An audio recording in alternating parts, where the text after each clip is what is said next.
अस्सलाम वालेकुम। शैतान के फरिश्तों के मुलाए आला के उस झगड़े के में से बहुत सी इंसानों के लिए नसीहत की बातें निकलती हैं कि जहाँ से ये कायनात को स्टार्ट किया गया, आदम की तख्लीक की गई और उसके बाद उसको सजदे के बारे में अल्लाह ताला ने फरमाया। तो ये कुरान में डिटेल से वाक़या आया है और दोहराया भी गया है।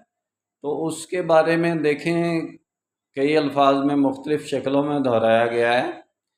तो उसमें कैसी मिसाल मिलती है इंसान के लिए कि अल्लाह ताला ने इंसान को कितनी अहमियत दी।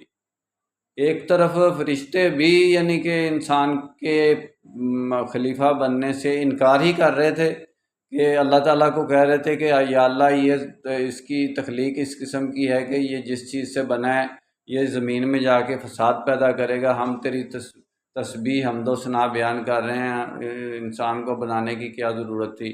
इसी तरह शैतान ने भी ये कहा, लेकिन शैतान ने सजदा नहीं किया, फरिश्तों ने सजदा कर दिया।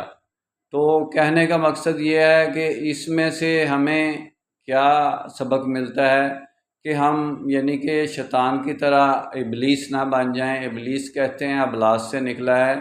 वो मायूस हो गया कि खिलाफत अर्ज़ी इंसान के पास चली गई, बल्कि खिलाफत पूरी यूनिवर्स की इंसान के पास चली गई और वो मायूस हो गया।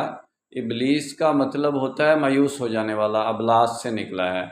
तो वो मायूस हो गया, उसका यानी कि नाम ही इबलीस पड़ गया कि मायूस हो हुआ हुआ। तो अब क़यामत तक वो अपनी मायूसी की ये ख्वाहिश पूरी कर रहा है और लोगों को बहका रहा है और अपने आप को सच्चा साबित करने की कोशिश कर रहा है। जैसे मौलवी अपनी हठ धर्मी पे कायम होकर अपने फ़िरके को सच्चा साबित करने की कोशिश करते हैं। बहुत सी मिसालें शैतान से हमें हिदायत की मिल सकती हैं। हकीकत तो यह है कि कायनात की हर चीज़ हदायत का रास्ता ही बताती है, चाहे शैतान भी हो। इंशाअल्लाह डिटेल में बात फिर होगी। निस्बत वहदत खिदमत खैर के साथ। अल्लाह हाफिज़।